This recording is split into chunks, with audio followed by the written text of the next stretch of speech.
To you live from the Milky Way galaxy, the solar system, planet Earth, North America, the United States of America, formerly California. No longer. It used to be California, Los Angeles, to be specific. Hello, everybody, and welcome to another episode. Well, it used to be of the Agree to Disagree show or the Unhappy Hour sports show. But this is something different. This is something we're going to try to settle in on. Blake and I have been doing consistent Tuesday, Thursday programs of the Agree to Disagree show, which has been a blast. Some tweaks and some adjustments have been made over time, but twice a week. I really have a hard time with Thursday waiting until Tuesday. It's like a lot happens on Friday, all the Friday news dumps, and then stuff on Saturday and Sunday over the weekend. Monday, everyone talks about everything Monday, and it's like by the time we get to Tuesday, it's like, oh, I've missed like 7 news cycles. But it's been good. Like we're trying to hit the top 5, 6, or 7 stories going on. Current events, not everything's political. It's just these are current events, things that are in the news, ripped from the headlines, as they say. But yeah, I was starting to have, Blake, a lot of good interaction on the Facebook group, especially in the Unhappy Hour sports show.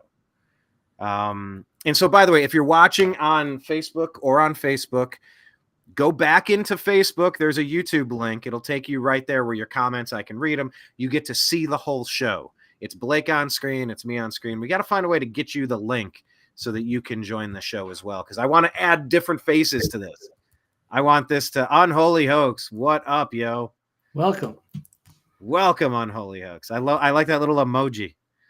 That's pretty cool. It's like the Dan Crenshaw at Halloween, right there. Hi, Patrick Kane. There you go. Yes, good stuff. Blake, things going well on your side, sir? Getting ready to tear into some of the things going on in the world today. We did our show yesterday, but yeah. Oh, we're just trying to switch it up. So yeah, welcome for the nighttime, the more laid back, casual version. Now let's see. Are you sipping on anything wonderful? Back in the day, the Unhappy Hour, we used to talk about what we were sipping on, and that was a big component of the Unhappy Hour. Sean and Ted, we would sit there in the condo and we'd crack back Busch Lights, or we'd have whiskey. Or, How old were you, man? I drank a lot of Busch Light in college, man. I don't think I've ever had it again since. Did you say how old am I? No. Yeah. No, I mean, how old? Yeah, how old was that? Yeah. It was kind of like whatever 30-pack happened to be there. It would probably be Busch Light or Bud Light or Miller Light or Coors Light, a cube of beer. But yeah, it was always the Unhappy Hour sports show. What are you drinking? Tell me, what are you drinking? Yeah, we do that on Toxically Masculine Tuesday as well. I usually been sipping on Jim Beam lately. But Brian, I actually started a fast today. This is my first day. I'm going to try to do 3 days, definitely 2. I'm trying to lose like 10 pounds. So 11 o'clock last night. So it's been about 21 hours since I've eaten. So I cannot drink any booze, but I will smoke some of this Delta 8 vape. So that I will partake. How does that work? How do you compare Delta 8 to other options out there? How does that work for you? Well, it's really just Delta 8 or Delta 9. Delta 9 is like the hardcore stuff that's legal in LA and Vegas and Colorado and I don't know, half the states, but it's not technically quite legal where I'm at. So they have Delta 8 instead, which is very similar. So maybe not quite as potent, but maybe it's my imagination.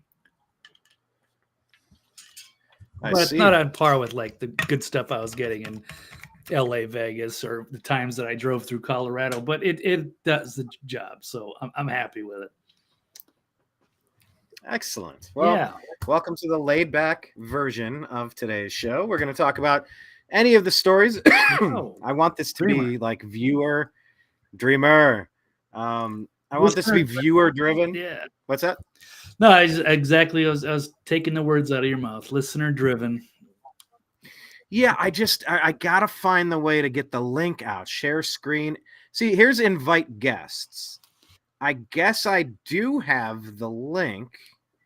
so I can invite up you to can try 10 that. I don't know if it. guests. Well, we're still tinkering, but we'll get it. So this is gonna be more of a late night casual show. We'll talk about the latest news, current events, and then of course incorporate as many viewer comments as we can. So what do we have on tap, Brian? I think the headline story we're going to run with is Trump's VP list. Who might be on there, and who should it be?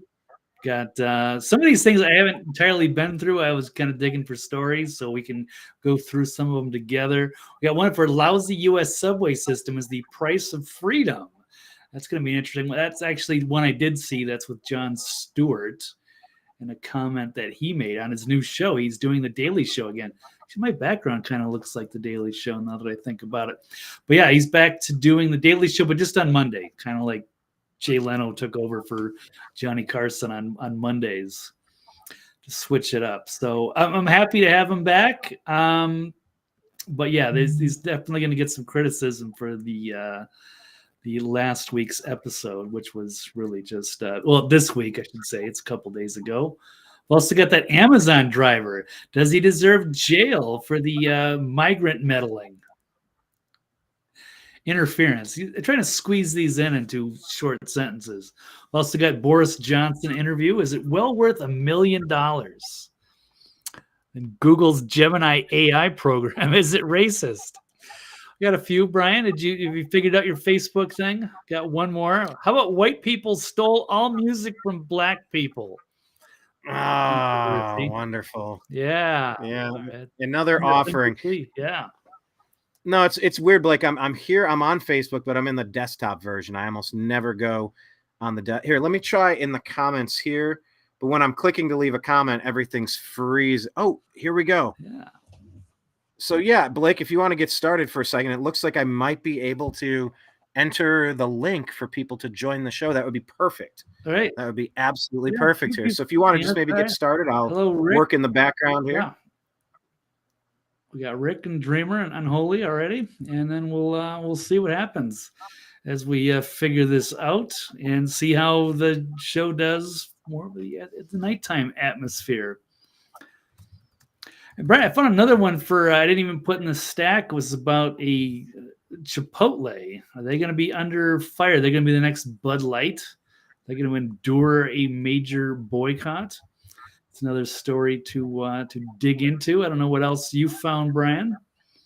Well, there we go. There's the link to join our show through the other links. So I don't know if that's actually Rick Norman. What's up? Rick is surprised. Yeah, he's surprised that we're doing a late night show.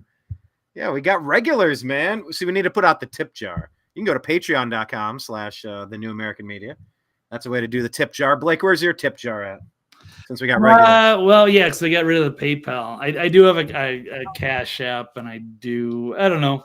I think that's really about it. So I don't really try to grab any donations for a while, but we'll work on that as we go forward. Yeah, the PayPal did the what? They're going to start fining people $2,500 for misinformation. It was so outrageous and so just over the top Orwellian. It's hard to believe that they actually were bold enough to do something like that. Audacious. Plus, they were like freezing people's accounts, like good patriots, including Dr. Brooks Agnew. So I was like, forget this, forget PayPal. Yeah, they were. No, I got. Look, I got PayPal, I got Venmo, I got Patreon, I got. It's. But like any good busker, do you know what a busker is, Blake? A busker? I don't think I do, Brian. I do pride myself on being good at. By the way, this will be kind of fun where we're not like so beholden to ticking clocks and like we can actually just shoot the shit a little bit. Like everything's so business oriented. Tuesdays and Thursdays on the Agree to Disagree show. But yeah. Anyway, a few years ago. No, pause right there. So, yeah. Go ahead. Let me pause. Your thoughts on that. Because it's like now we can just shoot the shit. Like you said, more laid back. I'm like, I don't know what that means. But I think it means we can talk about busking for a couple minutes without being like, I got to hurry up and wrap this show up. Right. Because it's kind of like, in a time window, we're trying to do a news show within like a kind of a standard hour, maybe an hour and a half tops. So it's a different style, different pace. So I went several years ago up to Vancouver, Canada. Yes, I call them Canada intentionally, lovingly.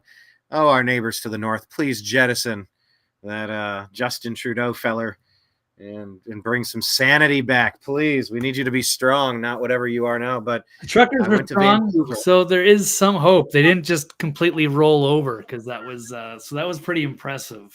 So they get kudos for that big time. Yeah, because it's solidarity, right? That's that whole union mentality. We were talking about LeBron James and how he views the NBA. It's like, oh, Michael Jordan and Larry Bird. It's like, we knocked each other down. We weren't friends. We didn't hang out off the court. We weren't filming movies together. We hated each other. I would never jump teams. I would never. But like, there's a fraternity, Blake, right?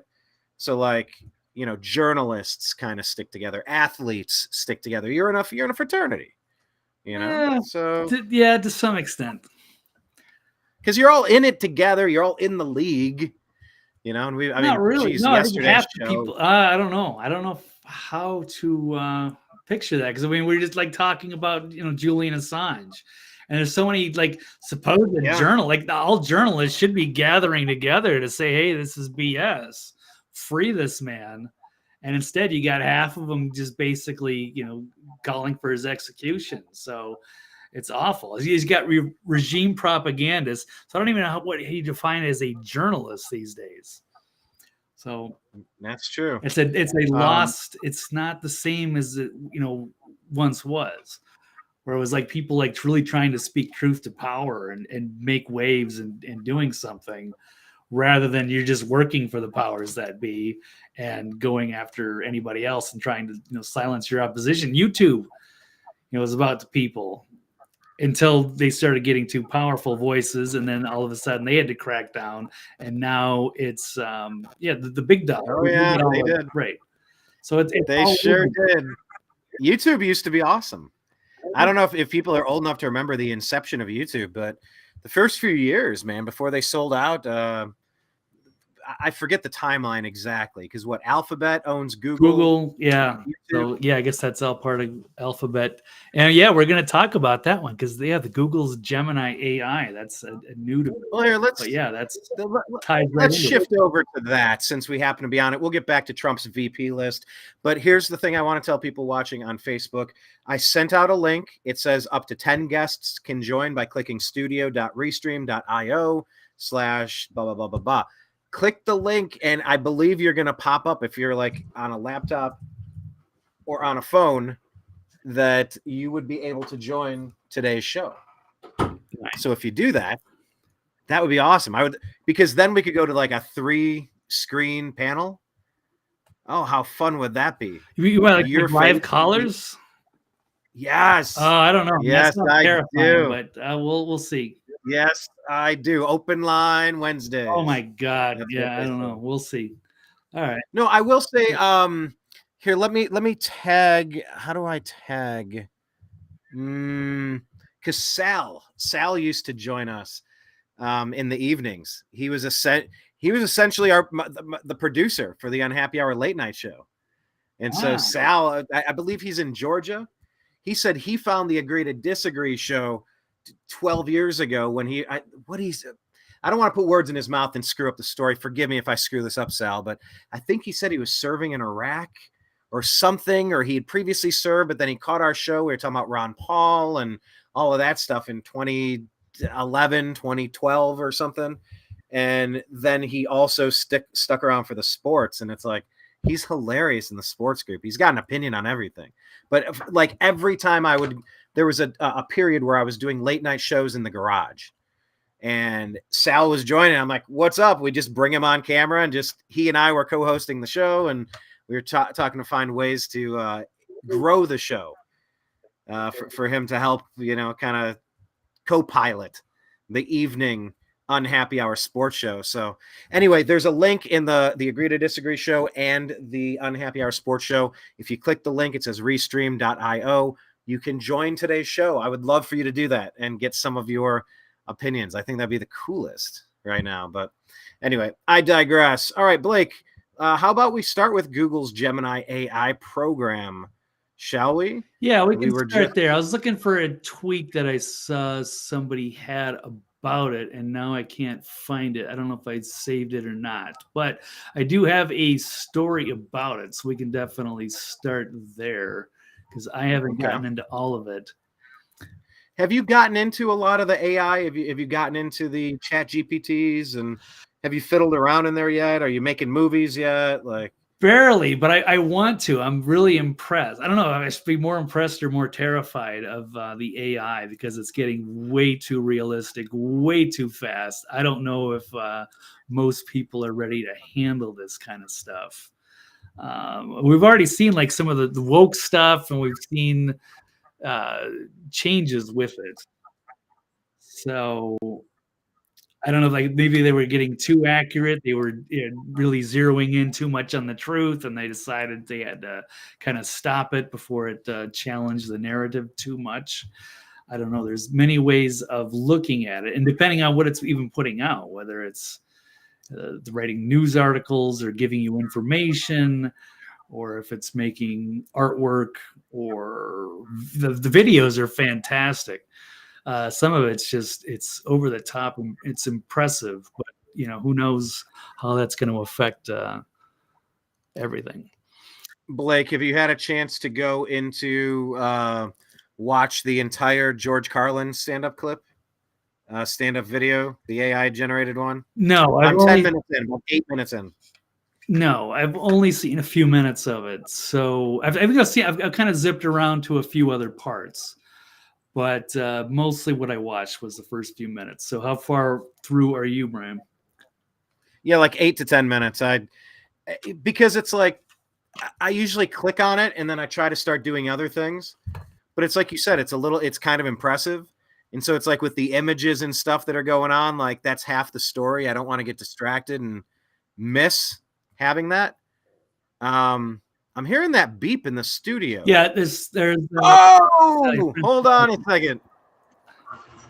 Hold on. He is here. Hold on a second, everybody. Uh-oh. This is Sal in the house. How are you, sir? I'm hanging in there. How about yourself? Living the dream. Did you catch me trying to butcher the story of how you found us all those years ago? Or were your ears burning and you just clicked on and just joined? Yeah, it's amazing. It's crazy. Hey, Sal, they're here, Blake. This is Sal.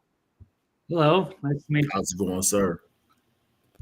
Going Excellent. well. How are you? Yeah. Oh, man.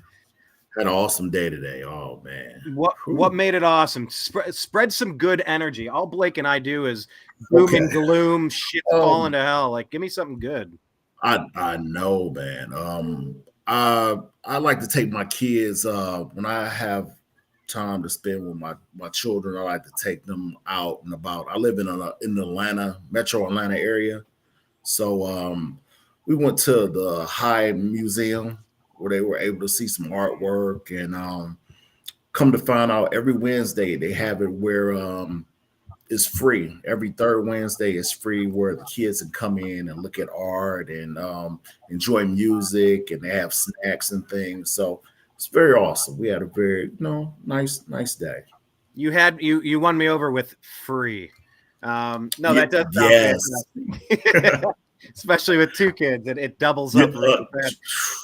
Sal, can you refresh Blake? I was trying to replay the story, my remembrance of how you found the New American Media and the Agree to Disagree show, because you didn't come over through sports, but now we interact more in sports.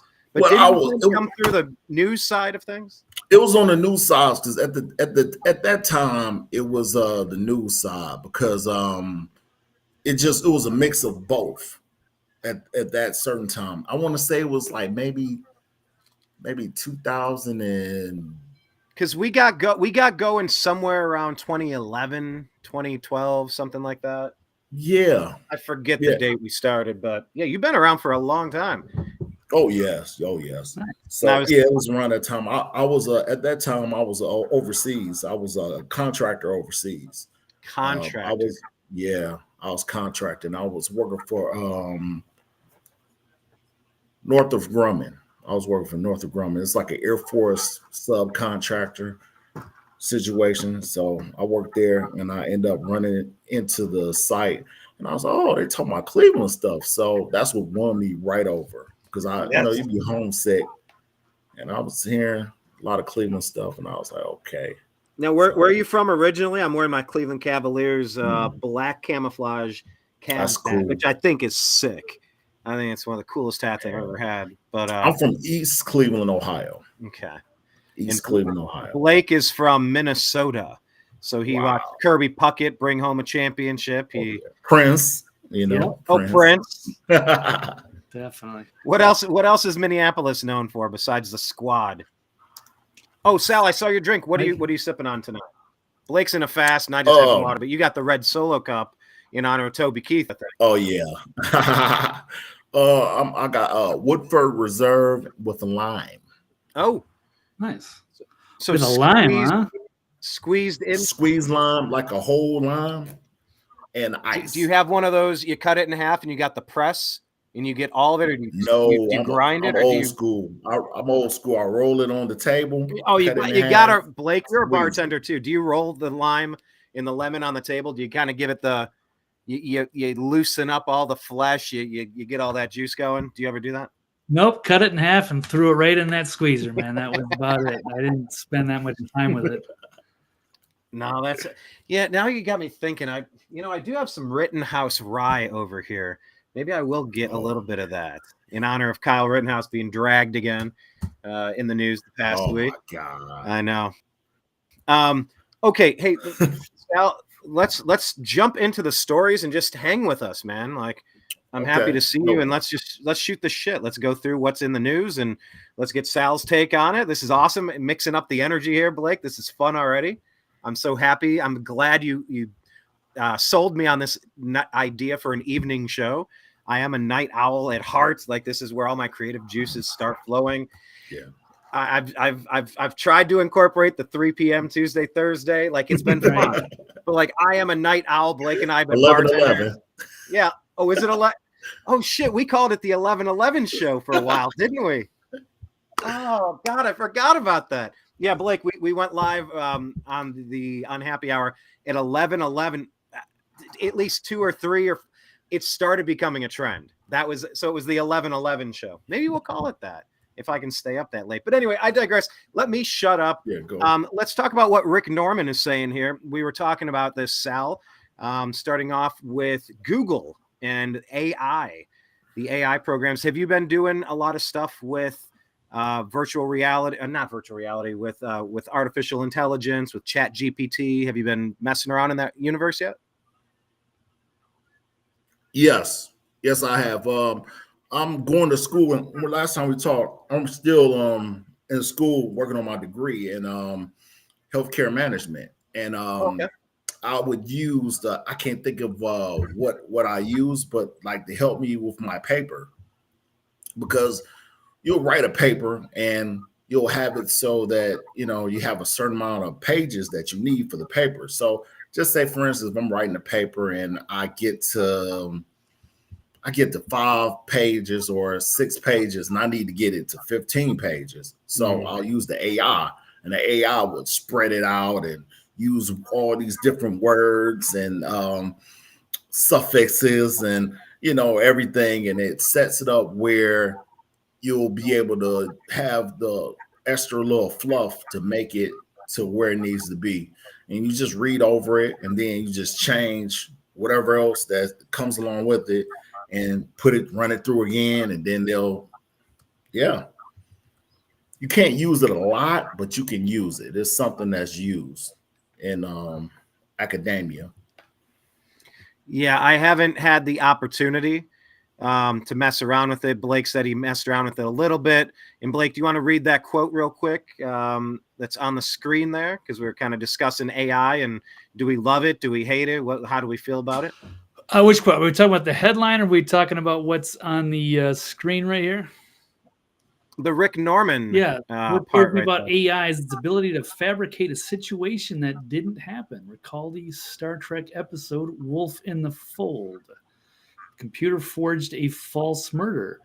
Yeah, that's a very good point. I don't think I've seen that specific episode, but I can absolutely imagine what that would be like. And yeah, you could fool a lot of people. So there is a definite danger. I've seen some really good reenactments by this AI. It's so much farther ahead than it was just a year or two ago, that you can really fool people with this stuff. I've been fooled by some of these things. Sometimes you might just even want to believe it, but it can make things that are so good. It's really that hard to tell. It's a fine line. So yeah, I think it's high time that I spend some more time with AI. Absolutely. I have that at the top of my to-do list for the next couple months to really dig into it. As far as Sal talking about extending a 5-page essay into a 15-page essay. This is a classic scene where they're at the model UN. This is from The Simpsons. Lisa is France and Bart is Libya. And this is where he gives his report. Okay, Libya, exports. Yes, sir, you American. Nice touch. Let's see. The He's got exports nothing of on his Libya notes. are numerous in amount. One thing they export is corn, or as the Indians call it, maize. Another famous Indian was Crazy Horse. In conclusion, Libya is a land of contrasts. Thank you.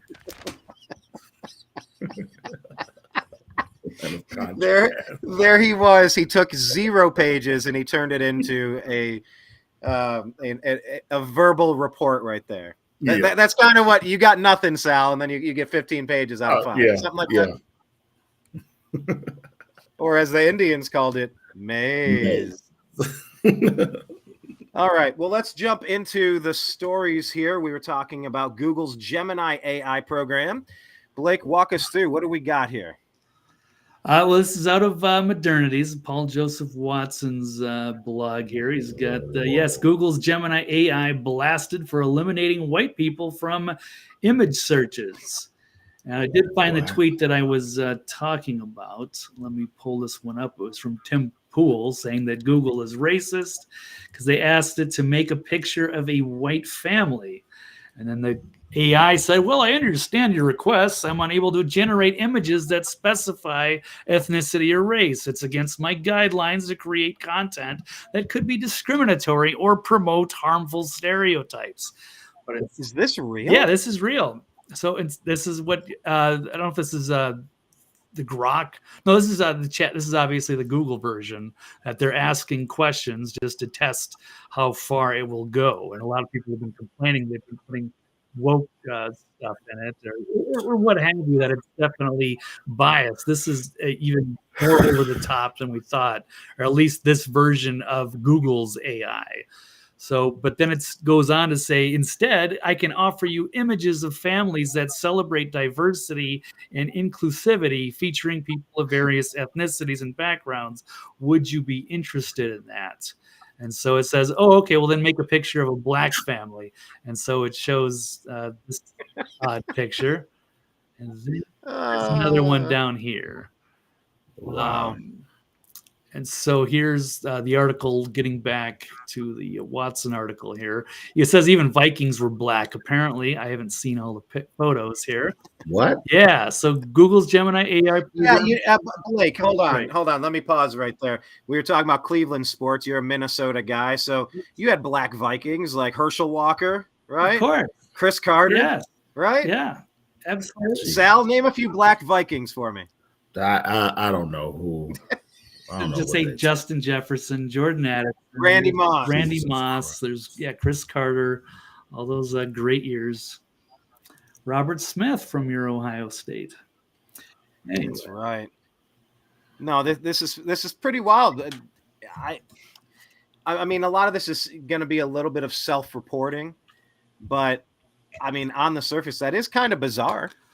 That is kind of bizarre that you can do some things. Well, yes, it lectures you for saying for a white family, but then if you say any other family, then it's totally okay. So it's this weird like double standard. It's like at least be consistent with it, but it's weird how they've changed this. It's gotten awkward, but now we get to talk about it because it's obviously newsworthy and people. So what do we do to change the AI? But because Google, yes, this huge company which whatever took over YouTube, took over, beat Yahoo. Well, Yahoo's still around, but yeah, Google's the king. Huge, so drives everything online. And now they've got an old AI program that people can use, and it's giving weird answers like this. So it's producing diverse, quote, image results that show things like Black Vikings and other historically inaccurate depictions. So users report the program's AI image search has a woke bias baked in to the point where it severely limits the display images of white people.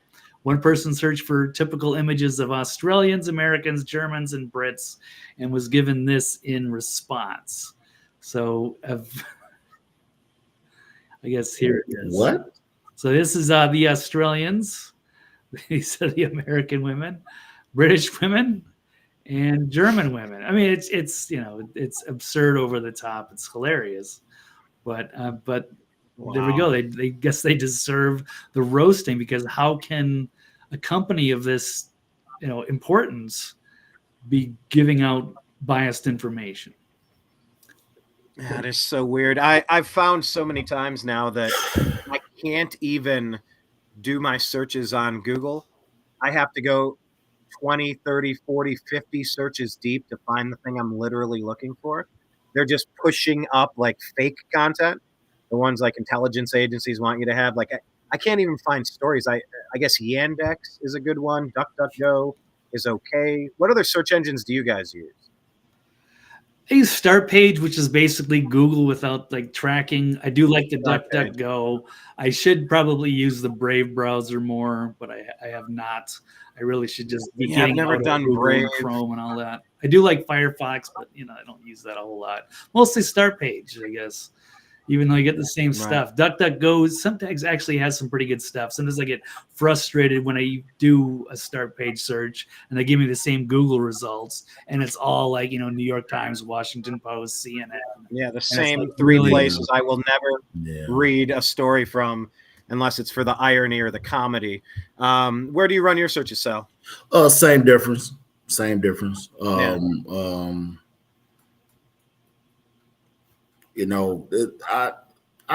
don't, it just drives me crazy when you read something, that it's just BS. You're like, oh man, next, it's just crazy when you think about the media and so on and so forth, because you'll never get the answer that you want, as far as the proper answer. So it's like, it's a crapshoot, Right.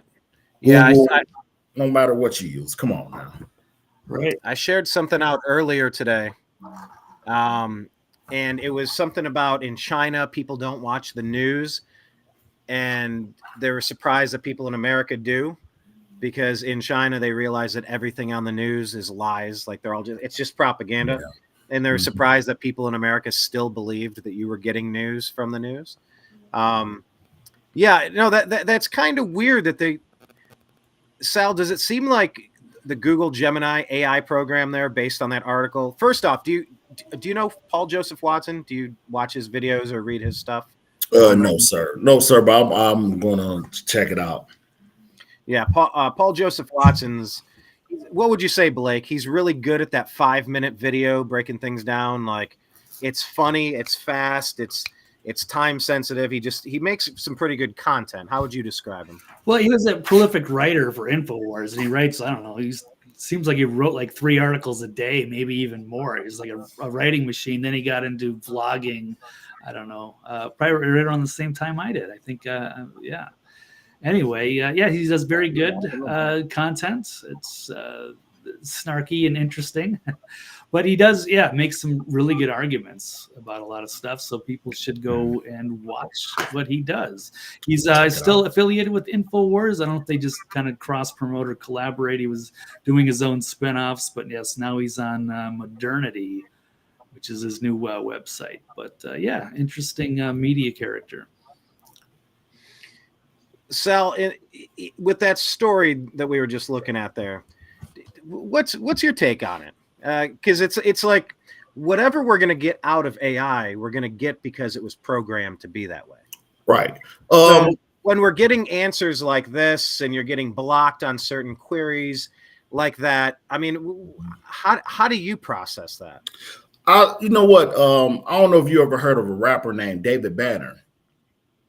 David Banner. Wasn't that the name of the Incredible Hulk? Yeah, no, that's Bruce Banner. But Bruce Banner, my bad. David Banner is a rapper, and Okay. he made an album. I can't think of what it's called, but it's called the God Box. It's called the God Box, and he was talking about basically the God Box. The God Box, and he was basically talking about how computers are taking over everything, and he was like, so if a computer is giving you bad information, do you blame the computer or do you blame the programmer? And that's where it all boils down to me. It's about the programming of the computer. You can put anything in the computer. All it's going to do is its job, but it's the people that actually put the program in there. That's the problem. Right. Yeah. Look at it when you look at something like that says that Vikings were black. Come on, man. Come on. Yeah, it's strange. I think it really. Yeah, so it's just deliberately giving people wrong information now, just so it can be, I guess more culturally sensitive or whatever they're saying. It's just, it doesn't make any sense. But it still shouldn't matter because we've been doing this forever. It's the equivalent of saying that is the equivalent of saying that Columbus discovered America when he was in the West Indies. He didn't discover America if he was in the West Indies and he stopped there. So he didn't discover America. So if you try to say that black people are Vikings, that people from Greenland were black and they came, that's ridiculous. That's not true. Well, Sal, do you think what's going on here, that these programmers they're kind of stepping into the, I don't know what you'd call it. I call it the Barack Obama, George Soros blending of nations. They don't want, differences in cultures, differences in regions.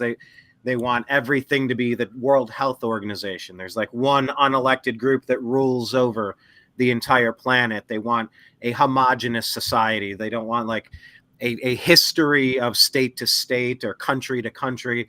They just want to blend it. And we've seen, north of 15 million people swarm into the United States without properly going through the correct channels to do so, in an effort to just blur the lines of what culture there is in Denmark versus what culture there is in the Democratic Republic of Congo, or what there is in Kazakhstan. There are very big differences, but it seems like the powers that be, they are just addicted to this new world order thing. They want governance on a global level, so it's easier to just take control and take power.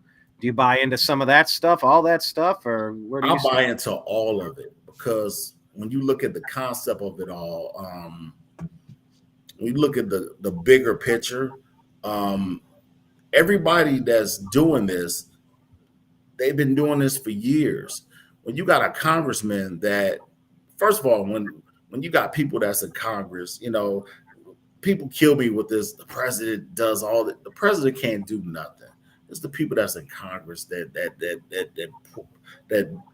votes on everything that's important to us. So if it's a situation where you got a congressman that was dirt poor or whatever their job is that they did, they come to Congress, they get paid by lobbyists, and they end up being billionaires or 100 millionaires. Come on, man. It got to be, they've done some slimy stuff. And for it to be a situation where someone's willing to sell their soul for a little bit of money, if it's a new world order type situation and they're willing to give them even more money, they'll take it. And they're willing to write off anything that's important to us as a people to get there. Just like the you know what we talked about before, just like that. It's easy for us to be guinea pigs, basically, and no one says anything about it.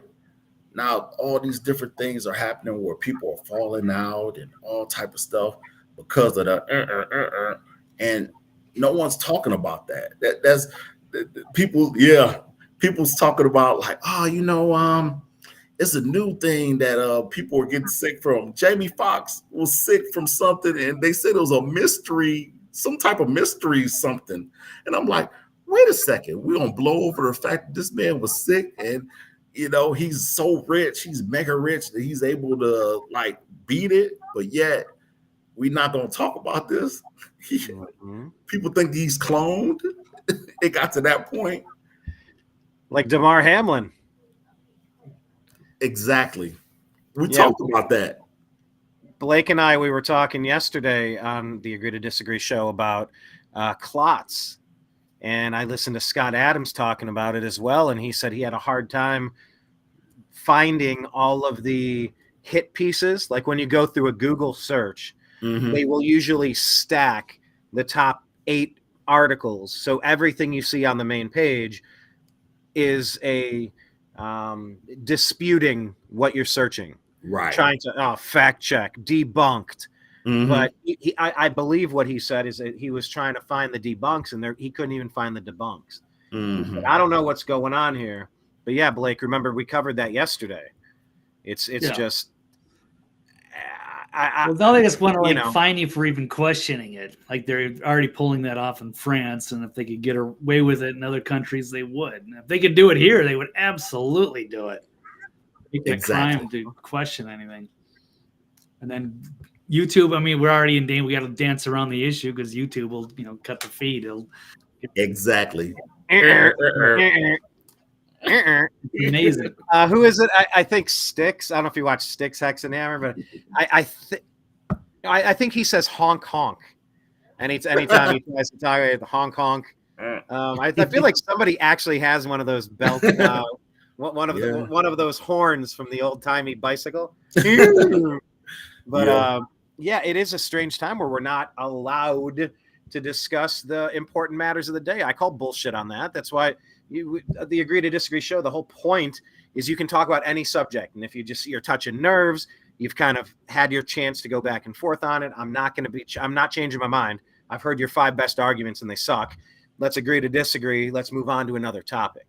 It's not like, oh, you got to ban that person. It's like, if someone has bad ideas, let them talk. Oh, well, it's a danger. No, banning speech is dangerous. Then you just drive it underground. I want it all out there for us all to judge. I want everyone's hits and strikeouts to be measured with their batting average. I want everyone on record. I don't want to drive every good conversation underground. So anyway, yeah, Blake, that's wild stuff. Okay. I guess we should probably just bounce to some of the rest of the stories, huh? Yeah, I mean, I don't know what else to add. It's just, Google is really messing with stuff. So, I guess we're fortunate to grow up with encyclopedias and things. Because these kids nowadays don't have a chance. And they say the age of information, ignorance is a choice. But what if you're just being deliberately fed, misinformation and disinformation? These kids have no chance. Well, talking about kids having no chance, that's kind of the exact point that I was trying to make, and then I didn't jot the note down, and I forgot to come back to it until you reminded me. You tossed me a layup, and I'm going to try to dunk it, pulling a John Stockton. Who is one of the best assist guys of all time, Sal? Magic Johnson. Magic Johnson. Hey, LeBron James is a fantastic passer, too. Yeah, that is true. Especially for a big guy. We were debating the GOAT last night. But as far as like computer programs, what you program in is what you get out. And Blake saying, the kids have no chance. Talk about this generation being so lost and so confused. And I mean, they're bombarded with my question of the day on the Agree to Disagree show in the Facebook group was agree or disagree that Democrats hate white people and that educators, in quotation marks, and educators. Oh, how did I phrase it? Let me just tell you the point. The point is that the educators are abusing the children, teaching them to hate themselves. Is what you're getting. Yeah. You're getting some abusive teachers. You're hesitant. What are your thoughts on the teachers? Well, what you program in is what you get out, and it's pretty radical left-wing indoctrination. But this is the thing, and this is the thing, because I have 2 kids.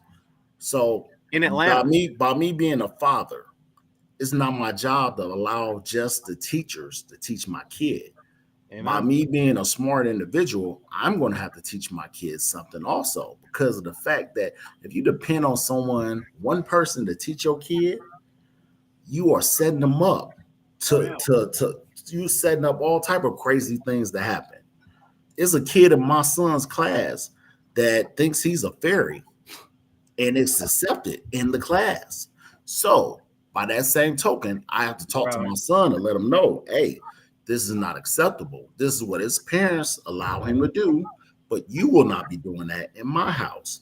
It's all about you understanding the things that you allow, and the school it's crazy. But with me, I know I have to teach my son. I have to double up on his math. I know I have to double up on his reading. I have to read to him. I have to have him read to me. I have to have him to work on. All right now.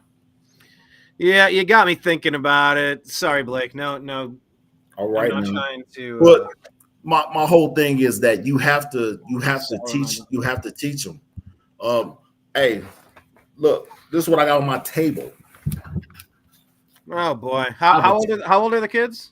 Mine's is 7 and 10, and they're letting 7 and 10-year-olds go in thinking they're fairies. We play hangman with words. We play hangman with words. We'll go over a word. I'll look up a word. We play hangman, where they pick the letters and we make the letters and make up the word. Then we go on a definition and we define the word. And then after that, they learn the word. They know the meaning of the word. So now when they're talking to someone, they can use that word. But Sal, aren't there painful racial undertones to the game Hangman? I think you're silly. And it's from your house. But you're so right. You're so right. But my thing is, you cannot depend on the teacher to teach your kids. If you do that, you're setting your kids up. School, what people don't understand when you think about the school, just the whole school structure, it's like the prison structure. It's the same difference. If you look at a prison, you look at a school, it's the same difference. School bus and prison bus side to side. They're the same damn bus. The same thing. They're like those tubular, you just put the bars cafeteria. on windows. The cafeteria. You don't let the other ones do same thing. The classroom, the same thing. Insane. So I hated school. What was it? I made the most out of my time in school, but I hated the program. But this is the thing. If you went to school and you learned the things that you needed to learn to be successful, then it wouldn't be such a waste of time. But if you just going over reading, writing, and arithmetic, and that's it, and you're just learning, you're going up a higher level, why would I do that to somebody when once I see that you know how to read, write, and you can count, I teach you how to become a plumber. I teach you how to be an electrician, because that's what you like. That's something that you like. So not everybody is built to be a scholar, but no, that's true. It's awesome to set someone up to be able to make money and be able to not have to sell crack, or not have to sell their body, or not have to be on OnlyFans. These are options that you have because of the fact that it's just something that's easy. But when you got the kids as a young kid and you teach them about work, you give them work ethics, you teach them how to have control of their emotions and things of that nature, then you're doing something. But all the teachers do is regurgitate things so you can pass a freaking test. That's it. I'm teaching no child left behind. You got to pass the test. It's all I'm teaching my kids everything that I can teach them. So when they go to school, everything's so much easier for them. Right. At least with my kids, the teacher's like, man, your kids. Yeah, I work with my kids. That's what I'm supposed to do. That's what that's what we're all supposed to be doing. I had a conversation with it. Yes. 3 generations with this family, and The youngest one was like 18, heading into college now from high school. And, I was at a graduation kind of party get together. And I was just talking to him, like you just said, about plumbing and electrical. And that's kind of where the dad and the grandpa came up. And it's like, I've been saying it for a long time. I just gone to college, go to my classes, and then go home and then rinse and repeat, it would have been the biggest waste of time and money ever. I got my education by like booking concerts and participating in student government, writing for the school newspaper, and doing the radio show. Like I did everything that looked interesting except curling. I just never made it to curling, but I want to curl. Blake being from Minnesota, I'm sure. Have you ever curled, Blake? Have you ever played that sport? Yeah, I wasn't really a big ice sports fan. No, not it's really. like icy bocce ball or something. But sweeping the floor. Vigorous sweeping. But I basically steered this kid toward the getting something useful that he can do, become a plumber, an electrician. I said, you're going to work in the trades, you're going to be self-employed, you're going to be kicking ass, and you're not going to pay some lunatic with purple hair to teach you to hate yourself for the privilege of pissing away $30,000 a year to walk away after 4 years of indoctrination with no discernible skill set and a shitload of debt that Biden's trying to cancel. That's a story we could have put in the stack, but it's the October surprise. They're trying to get rid of that. But all right, let's press pause on that, and let's just kind of fly through what we have in the stack here, because I know Blake and I tentatively penciled in a certain timeline. We're going to try to, I was thinking like an hour. Yeah, let's see, we're up here, but all right, what else do we have, Brian? Let's talk about Rick Norman saying that everything known by man is in the generation right now in their pocket, but the youth have never been less informed. Such irony. And that really is. Yeah. Blake, you said it right. In the age of information, ignorance is a choice. That's another one of my favorite quotes of all time. Yeah, but if you have to trust the news and you have to trust Google and they're deliberately feeding you misinformation, then you wouldn't know the difference. So I don't know. Well, I guess you got to watch the New American Media and then you'll be caught up to speed. Okay, let's buzz through the rest of the topics.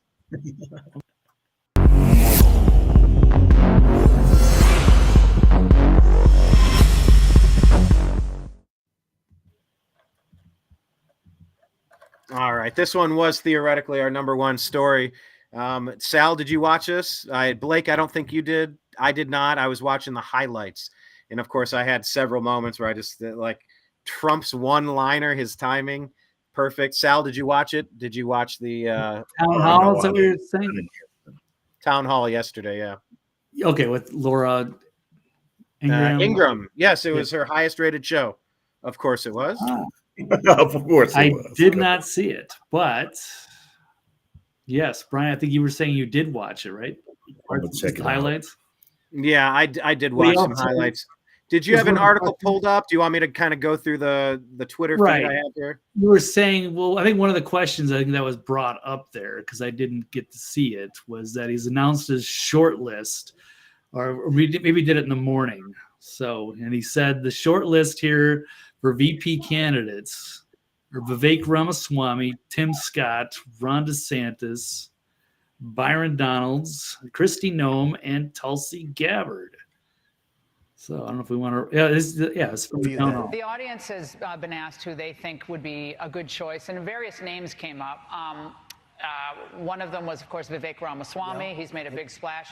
Ron DeSantis, who's making an appearance today in South Carolina, we just found out. Obviously, Tim Scott, Byron Donalds, and a big presence here for Tulsi Gabbard.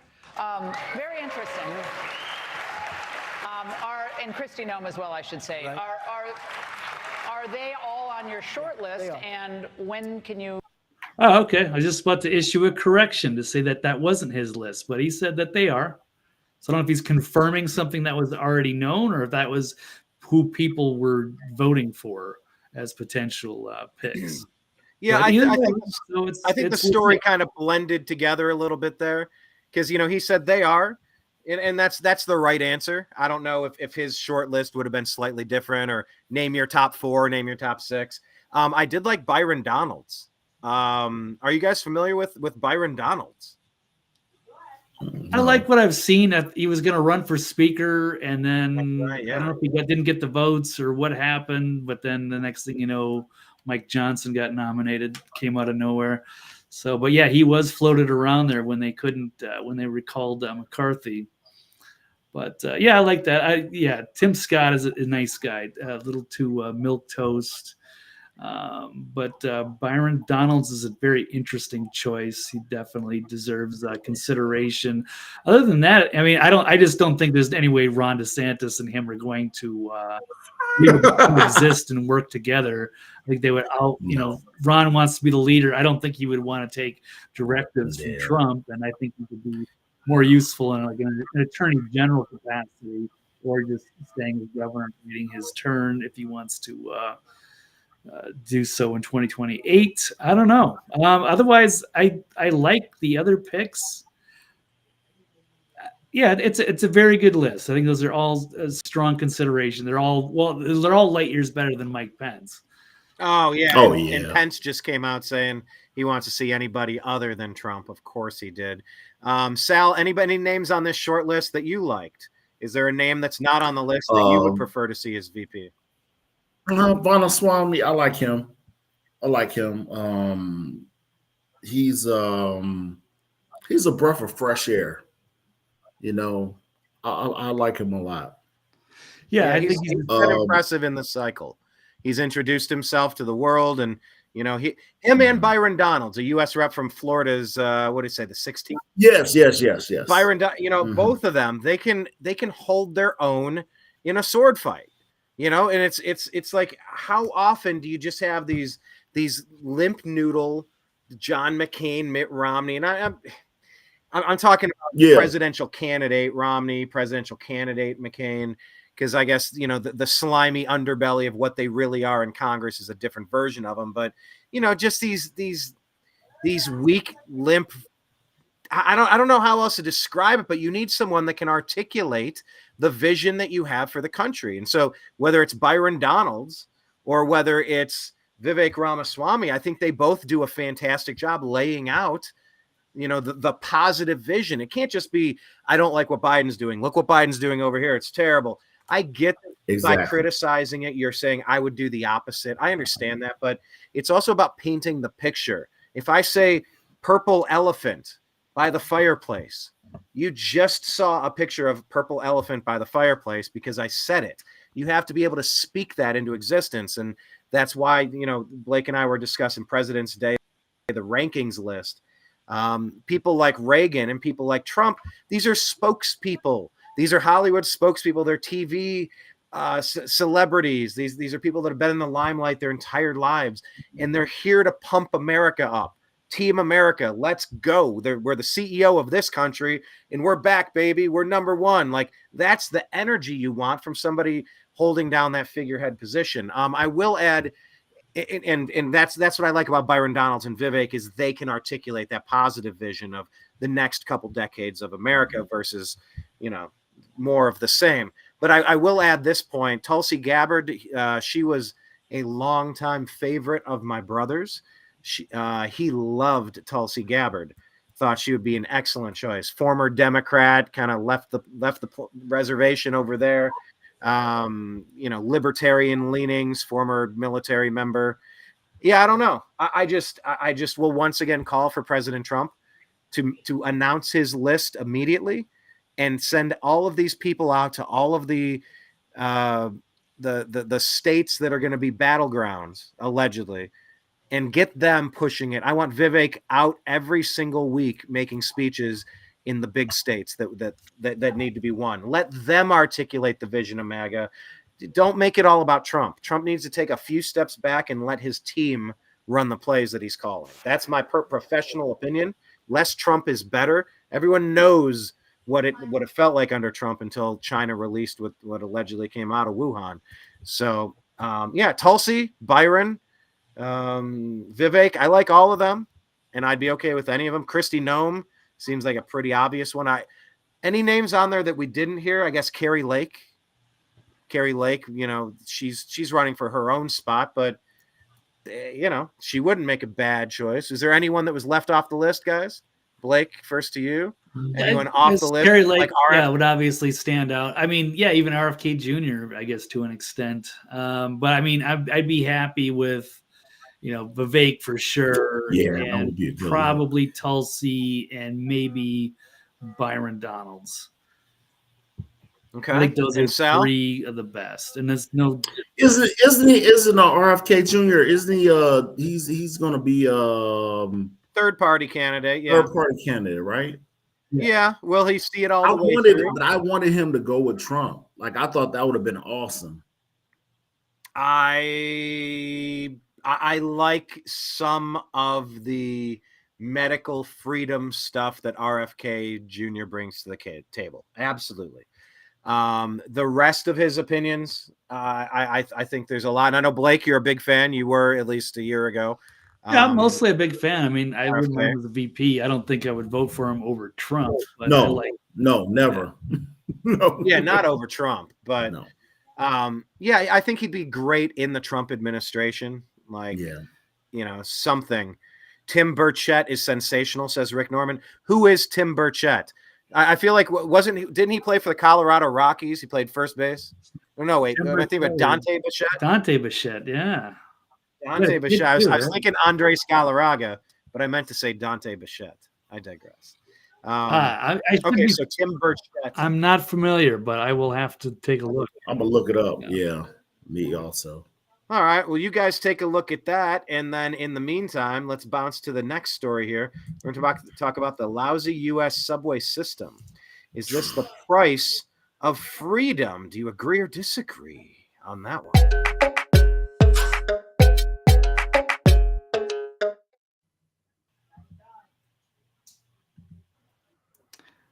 All right. Well, lousy subway system is the price that we have to pay for freedom. Sal, do you agree with that one? We're going to need context. So that yet. I don't know what they're talking. Where they're going with Yeah, that. I know. We're just guessing. New format. Okay. Let's hear Jon Stewart of the Daily Show. He's come back. I don't know. He was on a 9-year hiatus or something. Long time. Yeah. He's coming back. He's filling in on Mondays now. So it's great to have his voice in there. And he took a lot of flack from the leftists after the first episode because he was, presenting things, fairly by, calling out Joe Biden for his age. And they didn't like that because they wanted him to reaffirm their Trump derangement syndrome. So, but on this one, he criticized his kind of, I don't know, nemesis, but longtime rival, I guess, Tucker Carlson after the interview with Putin. So let's just run a clip. I saw the whole piece, but I don't know what this particular clip is. But can we do one thing? Let me call one audible. Yeah. I meant to wrap this on the last topic. Let me reset this. It's just one clip I wanted to play for you. Before we officially switch the topic. We were discussing the vice presidential pick. I think this was easily the number one moment of the night. So this is Nikki Haley entering full attack mode on Trump. And here's a little clip from this yesterday. I think this was easily the number one highlight of the event, in my opinion. Some people used to say I was running because I really wanted to be vice president. I think I've pretty well settled that question. Has she settled that question? Well, I settled it about 3 months ago.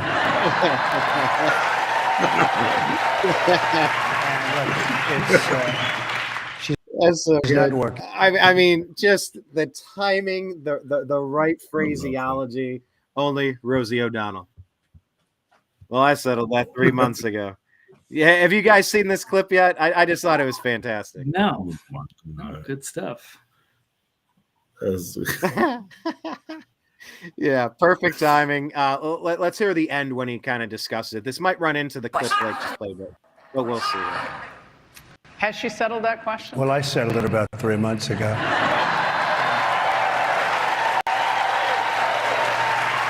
He does come across as very likable. She's not working. She's here. She's down by 30, 35 points.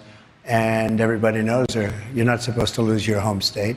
Shouldn't happen anyway. And she's losing it big. I mean, really, I said bigly and bigly. She was a big, but we're gonna really do a job. I think that, as you know, when we Some people used cuts off at a weird point there. Yeah, the bigly phrase. Yeah, but he does. President Trump does still come off as likable. That's something that I don't think a lot of people understand. It's the stand-up comedian Trump that people forget exists. Yeah. If you go on the New American Media on X, we're at American_media_. I shared a couple of, I believe it was Fox polls. It was like 5 undecided people, and there's like a 30-second clip there, and they just say, I was undecided, but he just comes off as very likable. I've changed my mind after seeing the town hall. I'm voting Trump. I'm 100% in. And it's just when he's in this form, he's unbeatable. I think he works way too hard, like aggressively going after Biden in those first debates. Once again, less Trump. Just let Biden have the floor. I don't think it'll end up being Biden, but we'll see how it goes. Anyway, I wanted to just play that clip real quick and check out the other ones on the X platform. All right, so Blake, back to this one. Lousy U.S. subway system, the price of freedom, Jon Stewart. Yeah, let's see where this starts. Otherwise, I will add the rest of the context. Can you full screen it too? Because the difference between our urinal caked chaotic. Yeah, it kind of skips over kind of the part where he's talking about the subway system. So, Brian, we covered Tucker Carlson's visit to Moscow. Yes. And his interview, and he went to the grocery store. And yeah, I saw that. Yeah. Yeah. So he also talked about their subway system, which was really nice. It was very clean, as compared to New York, which is, filthy and kind of terrifying. And so Jon Stewart made the point, that this throwing his own city under the bus a little. But okay, let's try to run the clip a little bit here. Right. Because the difference between our urinal caked chaotic subways and your candelabred beautiful subways is the literal price of freedom. But the goal that Carlson and his ilk are pushing is that there's really no difference between our systems. In fact, theirs might be a little bit better. The question is, why? Why is Tucker doing this? Here's why. It's because the old civilizational battle was communism versus capitalism. That's what drove the world since World War II. Russia was the enemy then. But now they think the battle is woke versus unwoke. And in that fight, Putin is an ally to the right. He's their friend. Unfortunately, he is also a brutal and ruthless dictator. So now they have to make Americans a little more comfortable with that. I mean, liberty is nice, but have you seen Russia's shopping carts? And Tucker would have gotten away with it if it weren't for those meddling assassins. In a statement to the New York Times, Carlson said, quote, "It is horrifying what happened to Navalny. The whole thing is barbaric and awful. No decent person would defend it." Correct. No decent person would. Yeah, so interesting clip. We might have to run that again, but there's some good stuff. There's some things that are accurate, things that are not accurate at all. So, and he just kind of jumps to the wrong conclusion of it and kind of just twists it all together. He's given me modern era Stephen Colbert vibes, though. This is just really bitter, vitriolic, anti. Well, he doesn't like Tucker. They've had a rivalry going back to when Tucker was on. What was that Crossfire show? He got roasted. He kind of destroyed his career there for a while.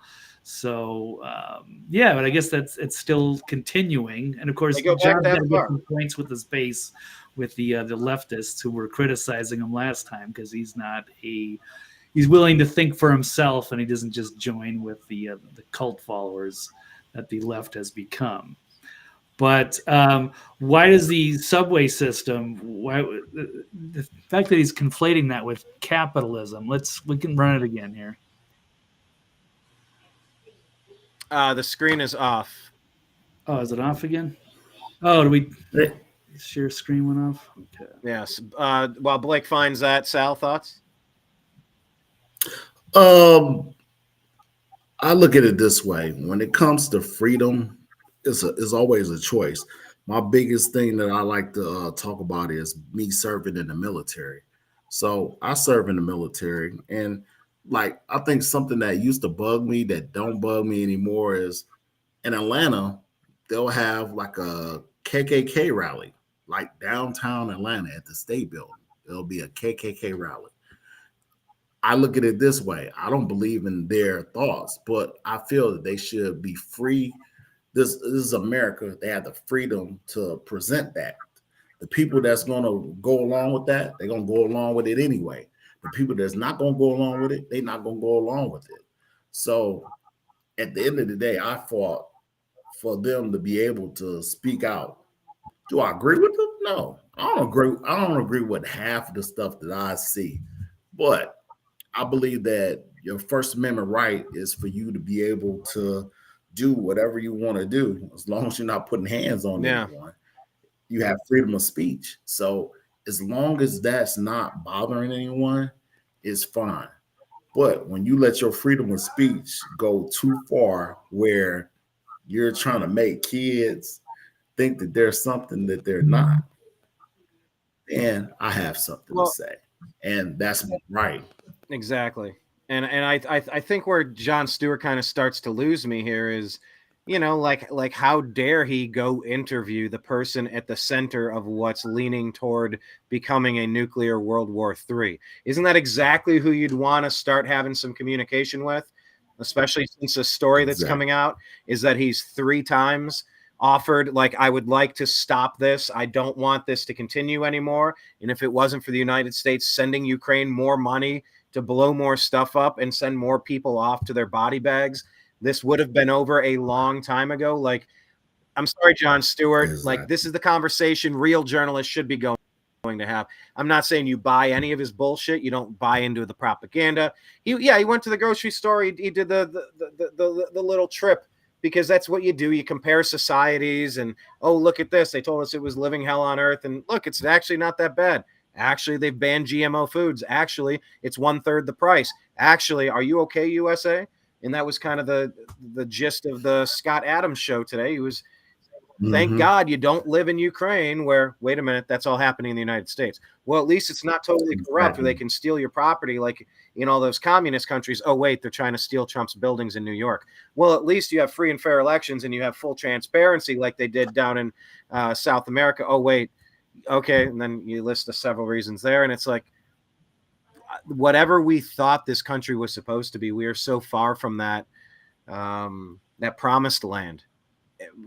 I don't even know what we resemble. I don't know what our values as a nation are. And it's a strange time to, I don't know, Jon Stewart be talking shit against someone who is trying to get that other side of the story out there so that maybe a negotiated peace could occur. That is, of course, they wanted peace, which they don't. So, Blake, if you want to... But, they did the same thing with Gorbachev when he visited the United States back in the 80s. He visited the U.S., and they didn't have their... they didn't have it up to snuff as far as how we had produce and things. And he lost his mind when he saw the way that the U.S. had an actual grocery store.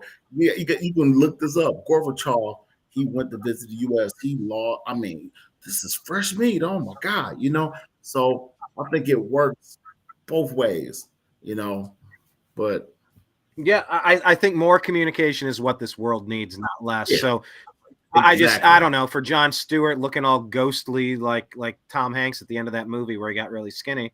I don't know, just going after Tucker for this, I feel is a little strange, but Blake, that's low hanging fruit. Yeah. Well, sorry about that. I don't know. He actually kind of resembles like the pasty Anderson Cooper of the Vanderbilt fame. But Blake, did you want to play this again?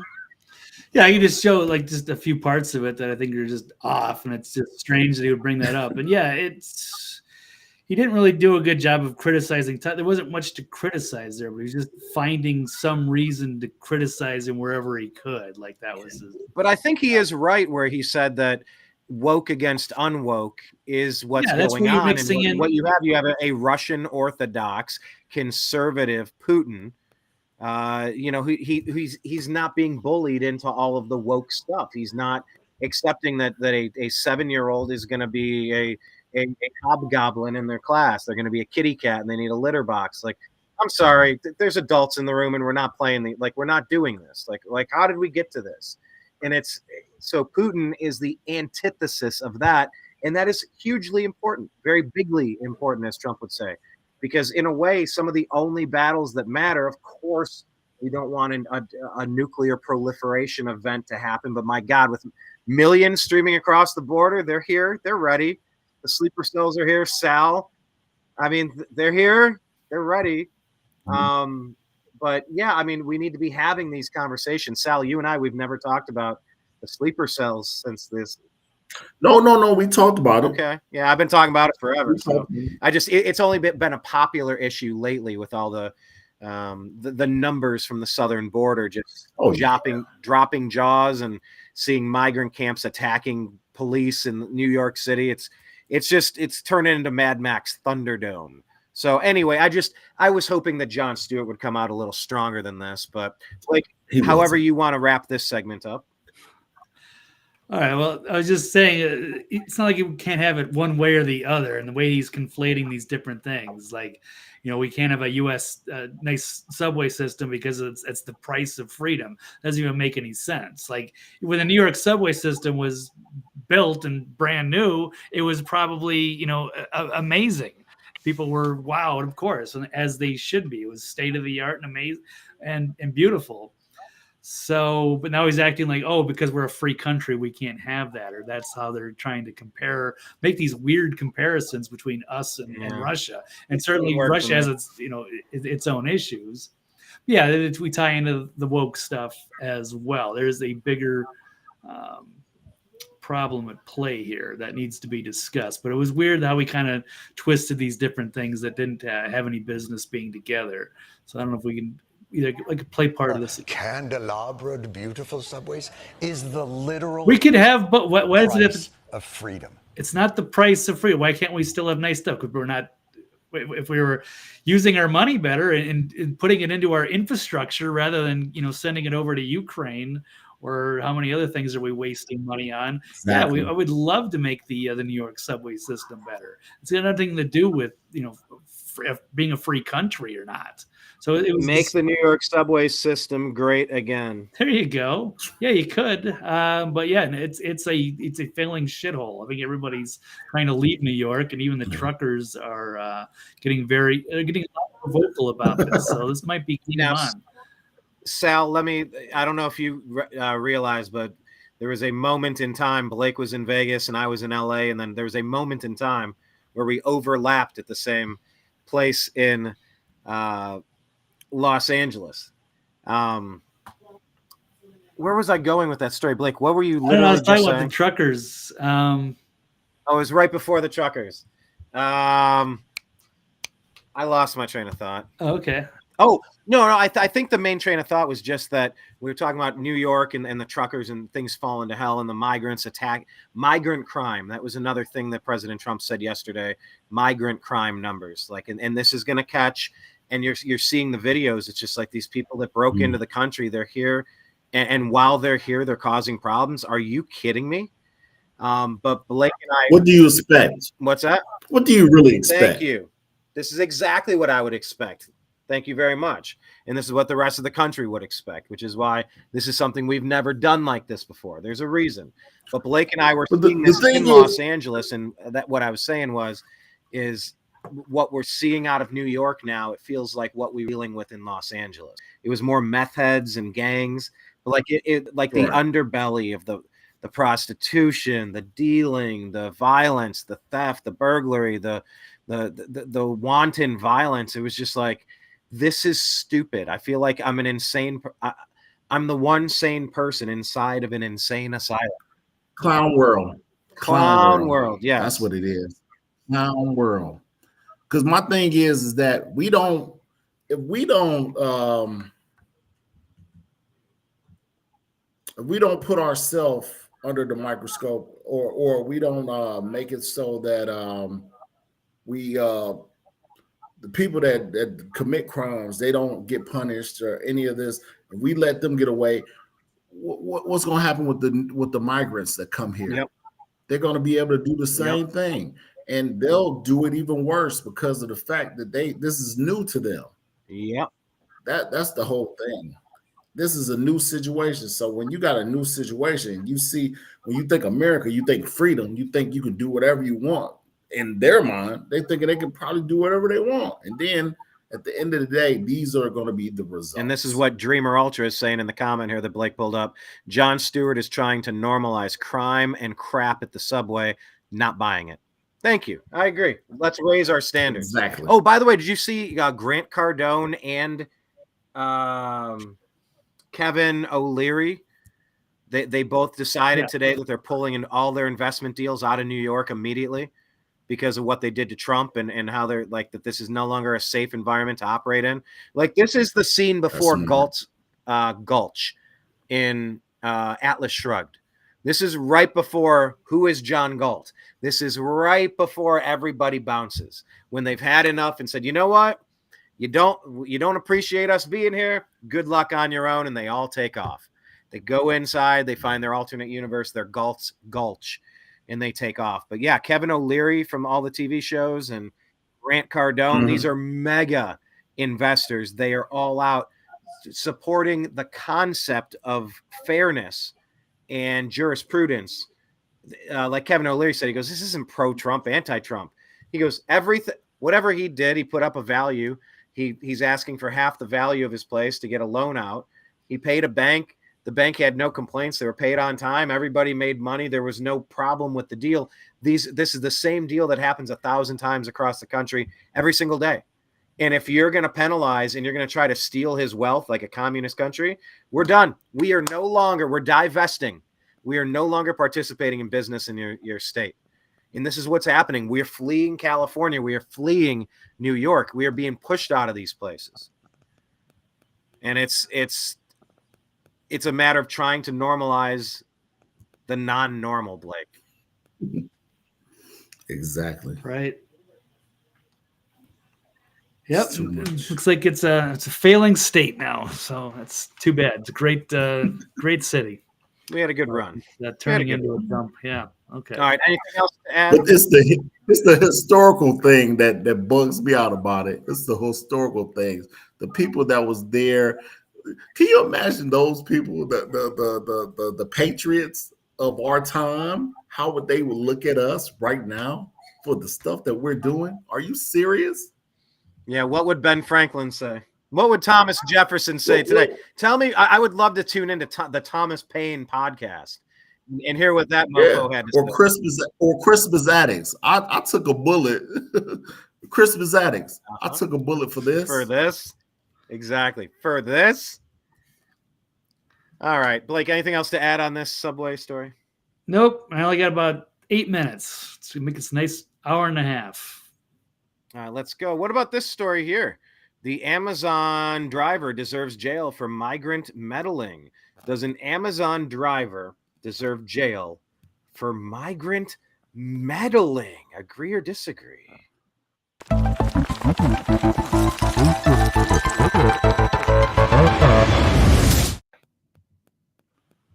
right. Well, it's kind of written oddly because I was trying to fit it into a certain parameters, line them all up. But yes, Amazon driver. Let's get into more of the full title here. Let me pull this story up. The New York Post. Amazon. I'm still staying in New York here. Amazon driver fends off attack from a drunk, naked New York City migrant and ends up in cuffs. You gotta be kidding me.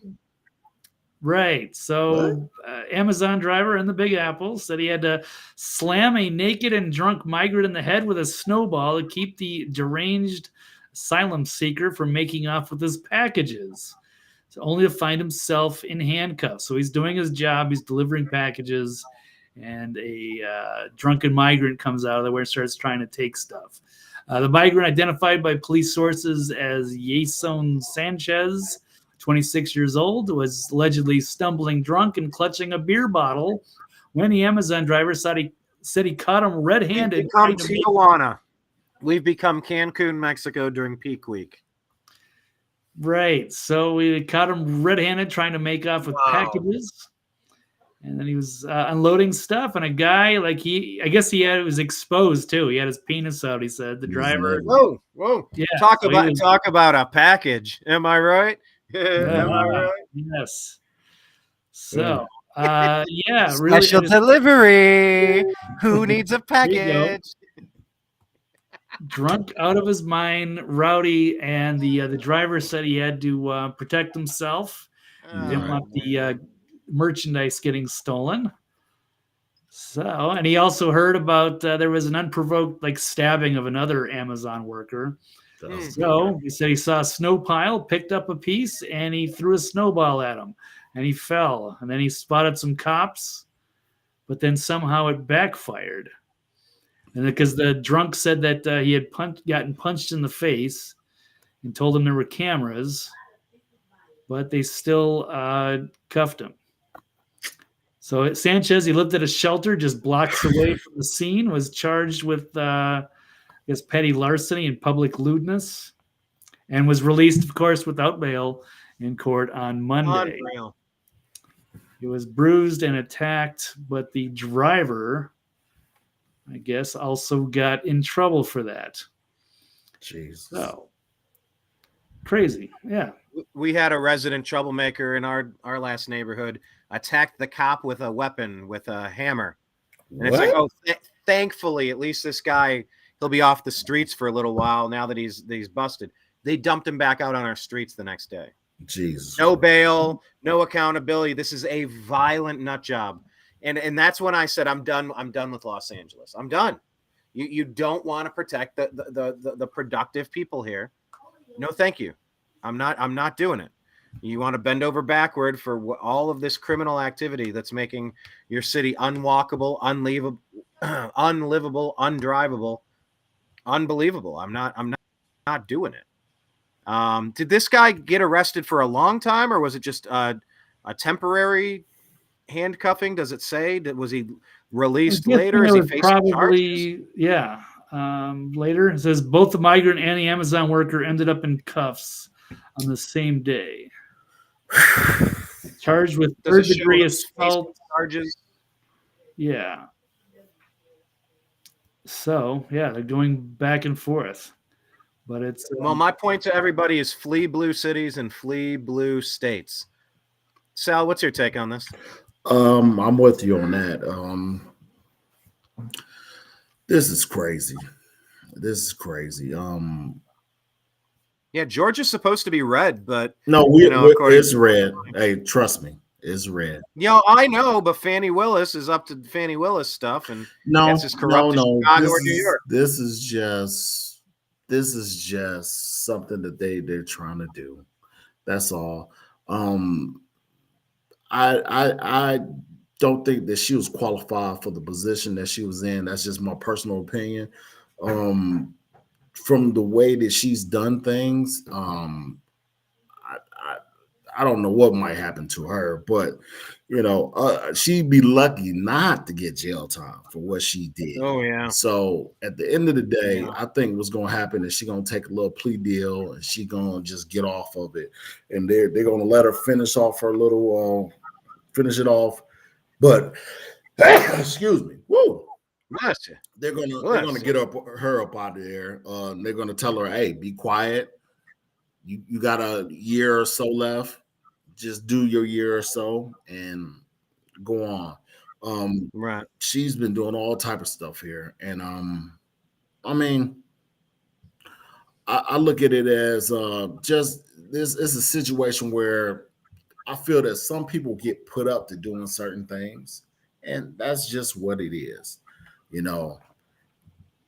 It's sad. I think Letitia James and Fannie Willis, I mean, they're all kind of in the same boat. They're just like a victim of the moment. They are. I think there needs to be repercussions for this. But no, people put them in those positions, so I can't really say that because people put them in those positions. So if I put somebody, there should be consequences. That's not supposed to be a doctor, and I put him to be a doctor, I say, yeah, he's good enough to be a doctor, but he's not. You don't have the credentials to be a doctor, and I allow him. Yeah, but we have the most diverse doctor staff out there. We have the most diverse staff. It's full of people that are not qualified, and they look all sorts of different heights, different colors, different religions. Look at our team of people that are not qualified.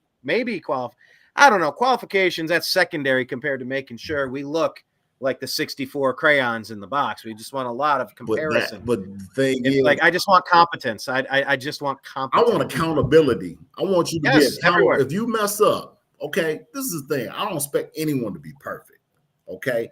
But I want you to at least be accountable for whatever it is that you do.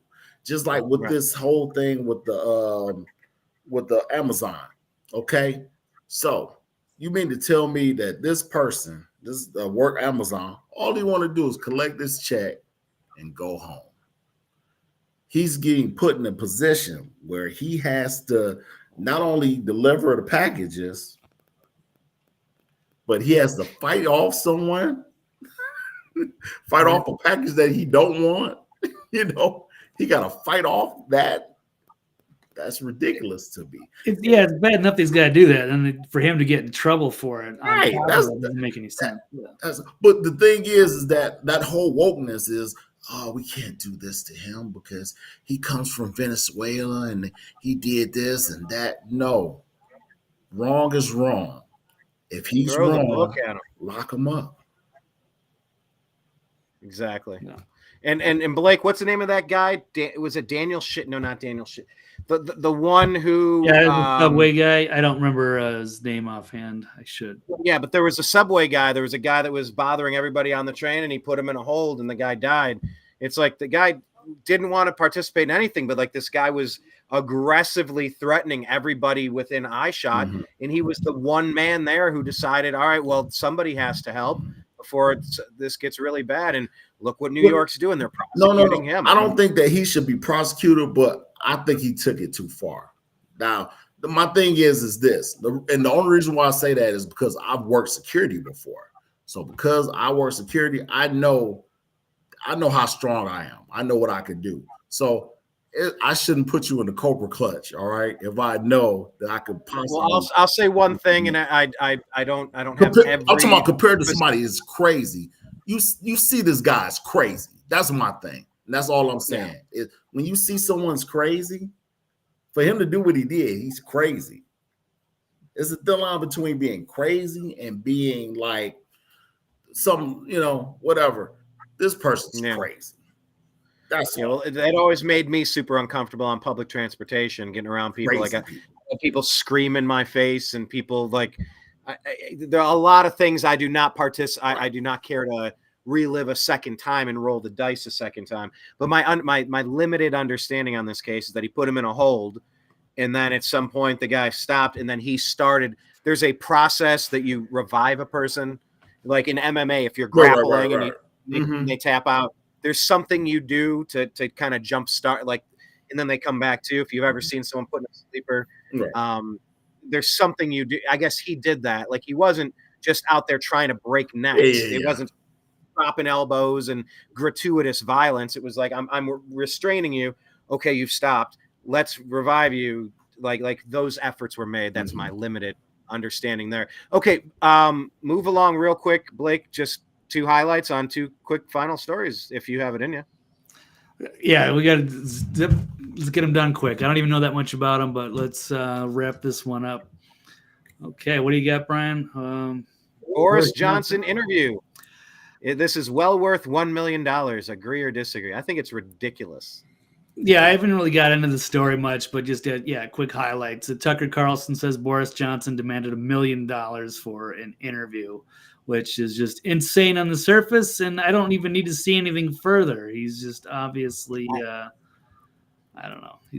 There's something wrong there, or he's afraid of different questions. Clearly, he doesn't interested in putting out a good point of view. He's just being combative and doesn't want to be questioned or put on the spot or what have you. So I don't know, but maybe I missed it. I didn't get into too much of it. So why don't you guys, what do you guys think? I didn't either. I didn't go too deep into it. Thoughts, Sal? I agree. Yeah, asking for $1 million for no. I get it. I mean, look, ask for it if you can. You might as well. Who knows? You know, what do they say? What did Wayne Gretzky say? You miss 100% of the shots you don't take. I can't blame the guy for saying, all right, we'll pay me. You know, I'll sit down. I'll be very courteous. We'll do big numbers.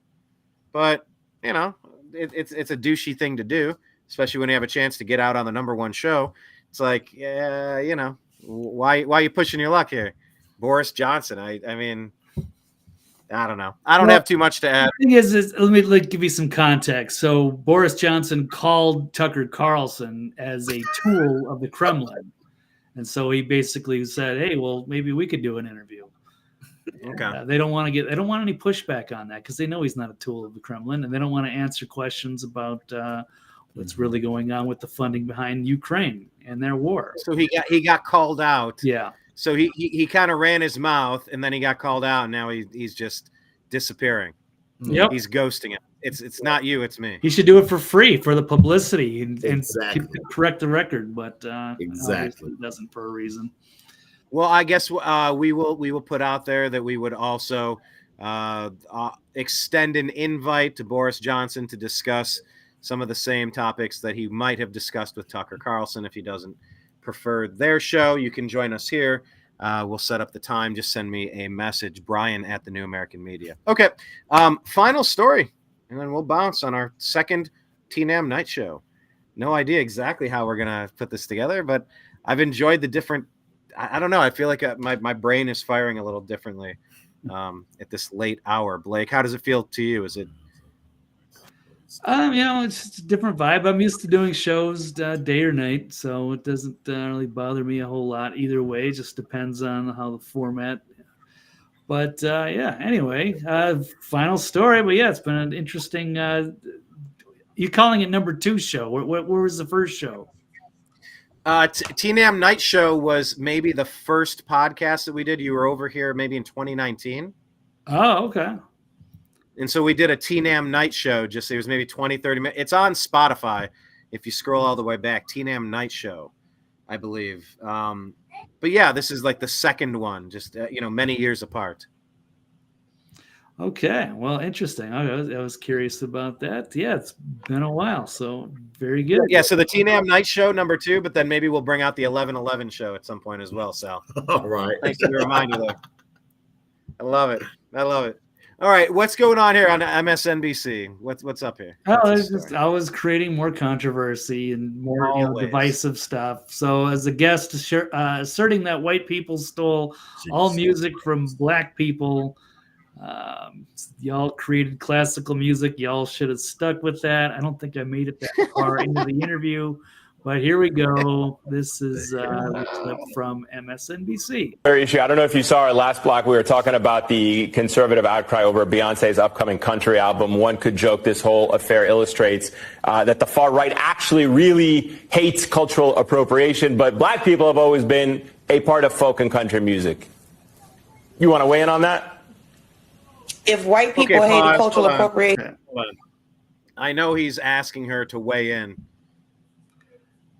I didn't know that they had said anything about Beyonce doing a country album, and I'll just say I could care less, but I could see if so. Maybe this is all fair and retaliation, and she was put on the spot, and she made it controversial. Yeah, which is welcome. It's easy to do that because the whole thing is Beyonce is from Texas, okay, and she decided to make a country music song, and people were like so against it. What was Bo Duke of the Dukes of Hazzard? He had something to say about it. And then they brought out that he was born and raised in New York. So it's New York City. So it's his own thing. The whole thing was it was a radio station that didn't want to play her music on the country music station. And they were like, we got other stations that play Beyonce's music, but we're not going to play it on the country music station. So that's the whole deal. That's the deal.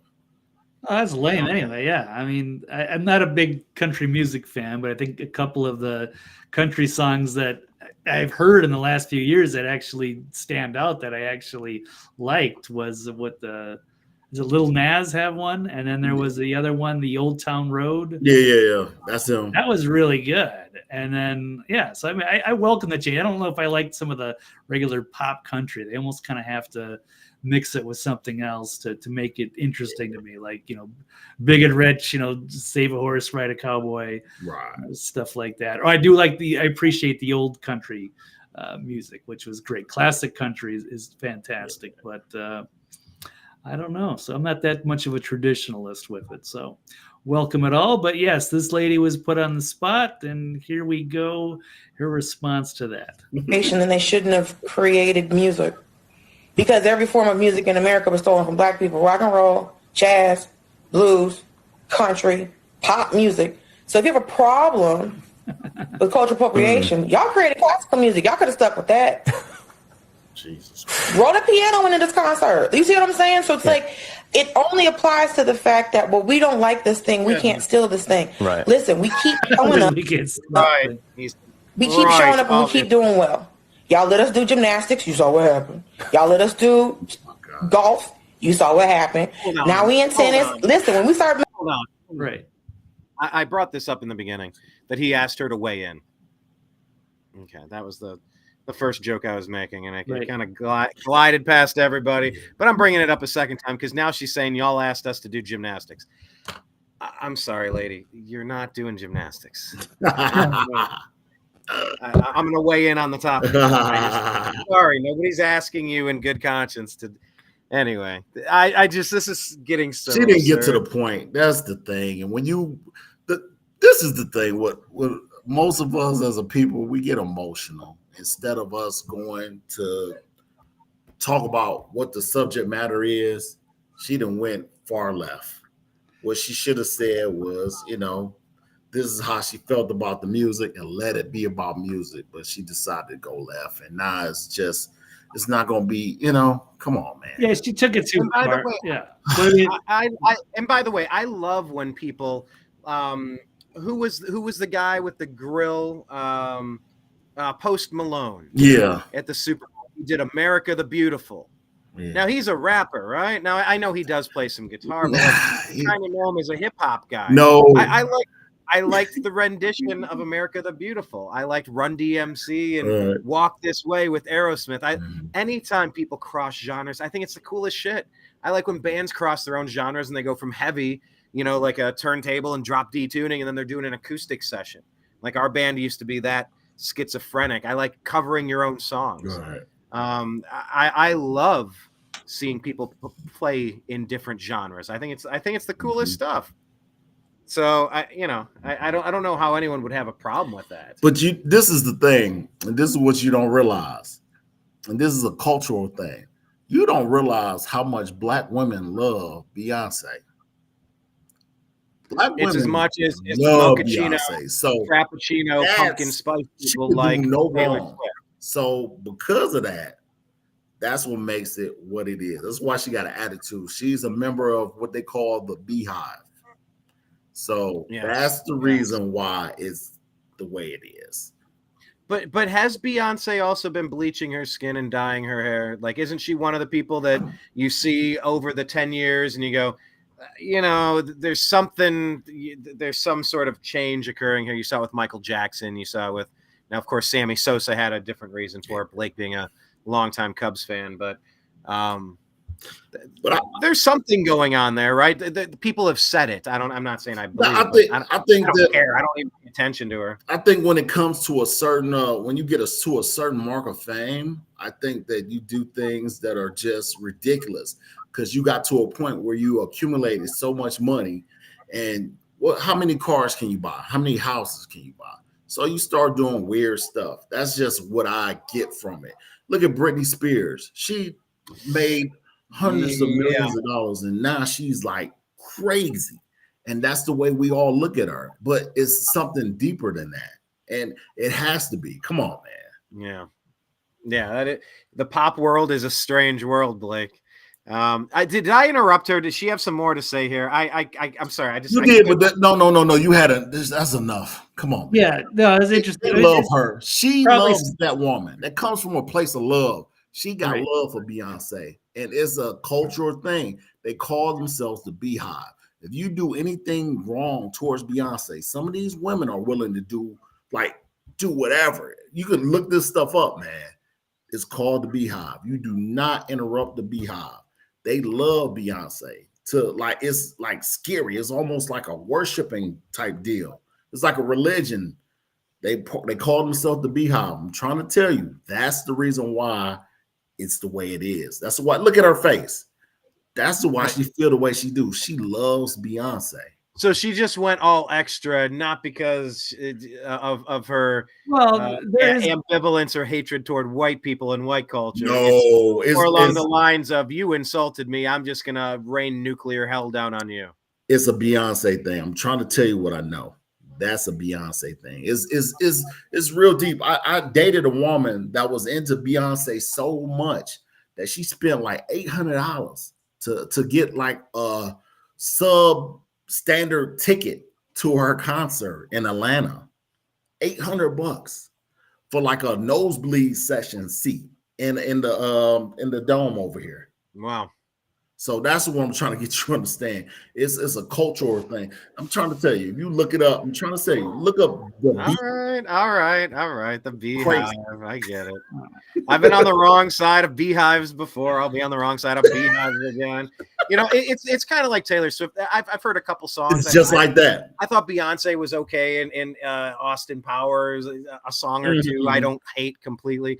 I'm kind of ambivalent, but yeah, kind of like you said, a cult. Like yeah, a lot of the occult stuff, the Super Bowl halftime stuff, there is kind of like a thing with her and Jay-Z and LeBron. Like there's a whole universe of other weird stuff, interesting stuff attached to that. But all right, so I guess you're saying let's bail on the rest of her insults. They were so clever though. That y'all are telling me to do gymnastics. Okay, we're doing gymnastics now. Oh Lord Jesus. What do you have pulled up here, Jim Brewer? Yeah, well, when she said that, because I've heard that, I think there actually there's truth to that blues music, and it kind of ties into like the Johnny B. Good in the Back to the Future movie with Chuck Berry. Something like what does he say? Blues, you might not be ready for this, but your kids are gonna love it. Something like that. Yeah. So yeah, they stole blues music from black people and turned it into rock and roll and heavy metal. But that remind me of another clip, flashback way in the past. One of my favorite shows from old Comedy Central, and it's a Jim Brewer pulp comic. So it was like a stand-up comedy, but then they would do some reenactments. I don't remember this maybe at all. That's it's probably 25 years ago. Oh my goodness. Somebody had to upload this from like VHS or something, but he's talking about going to an intervention. So I just wanted to roll the clip. You'll know what I'm talking about when you see it. Record release party, man. Did you say this is a record release party, man? We just said that because we knew that was the only way we could get you here. This is an intervention. I was wondering why there was a record release party at my mom's house. You can't waste your life waiting to go to concerts, annoying everybody around you, dreaming of starting a heavy metal band. Mom, you're 38 now. You gotta do something different. It's killing you. Cool.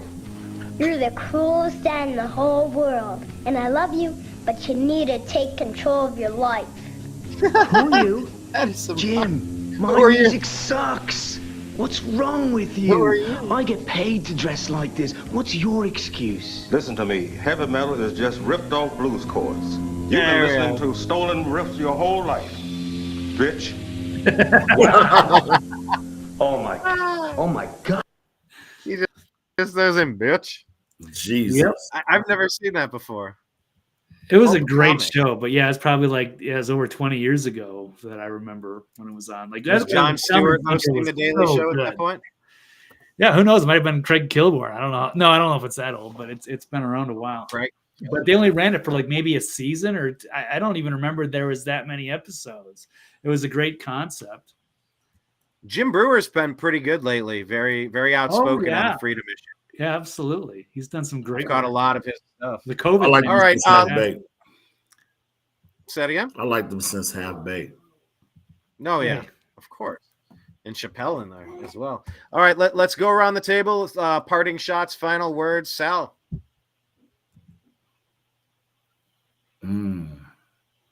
Parting words, final shots. Dreamer Ultra was not aware of the. We need final. Right. Put everybody on the spot at the last minute. I know what a. Yeah, I don't know.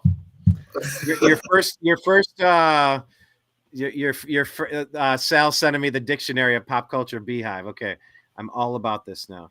But Sal, this is your first time joining us on the Tnam Night Show. Any thoughts? Any highlights? Any suggestions for the next show? Any topics we missed? Anything you want? Anything you remembered that you wanted to add to any of those stories? Nothing. I added what I needed to add to the story. I'll be your pop culture guy, I guess, because that's the thing that the whole thing with that young lady, it comes from a place of her just loving Beyonce, and I don't get it. I'm an older guy, so I don't get it. You know what I'm saying? I look at it like you said, we agree to disagree. You know, I don't feel that no one's taking any. Only thing that was taken for Black people were the royalties. That's about it. Other than the music, if you play good music, I'll listen to it. I don't care. I mean, it could be argued that royalties have been taken from everybody from the beginning of time. Taylor Swift said that her catalog got bought by George Soros. No. The reason why I said that, I saw a movie called Cadillac Records, and that really tripped me out because the guy took all their music, and it's like they didn't own any of the music. And I believe you. That story's happened to artists of every genre. No. It's a part of the business. I get that as a part of the business. It's awful. It's the worst part of the business. Yeah, but I'm saying for that time period, you get what I'm saying? At least now, Taylor, she's still getting hundreds of millions of dollars. She re-recorded all of her albums so that she could resell them and put a different version out on the radio and pull the other versions. She went gangster, and that's what Snoop Dogg did.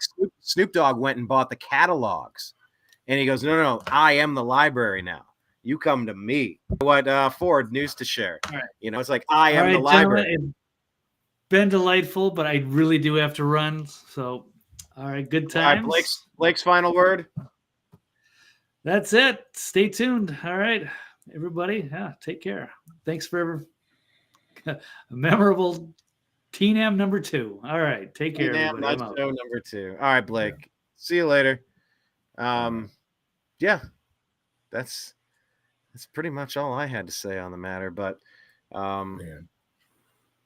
yeah, I'm just happy that we were able to add a third show this week.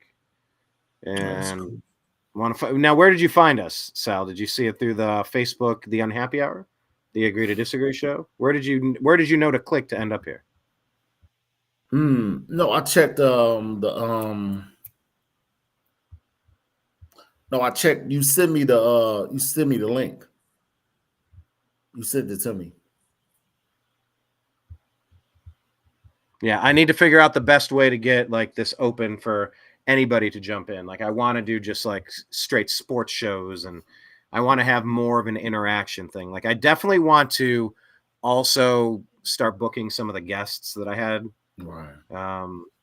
Doing this for 12 years, like there's some pretty awesome guests that we've had over the years. But yeah, in the past year of the relaunch, I haven't been booking guests.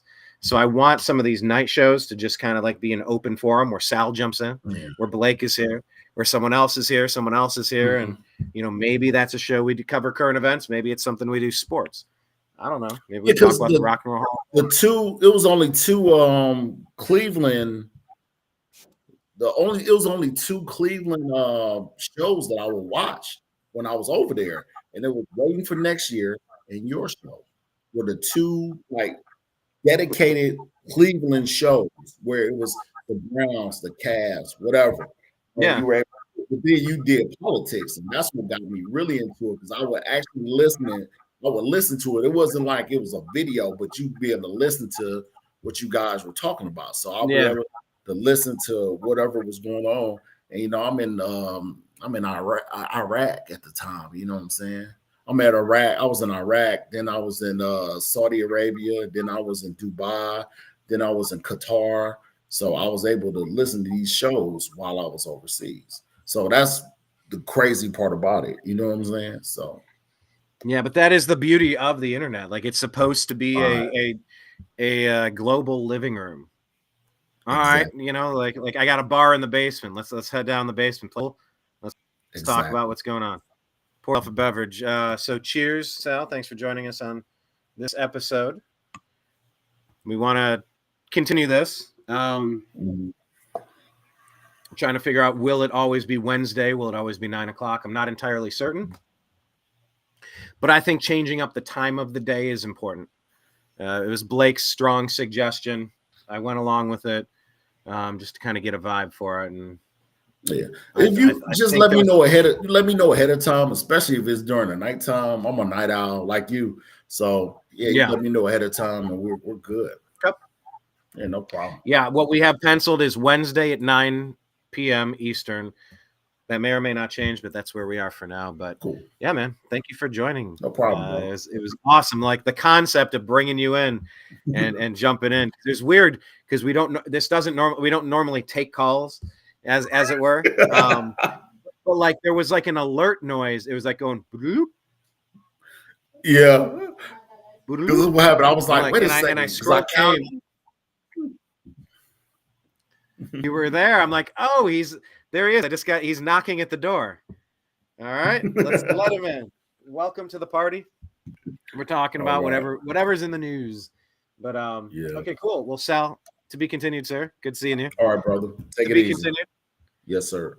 All right. Good night, everybody. Thanks for joining us. To be continued. Peace out.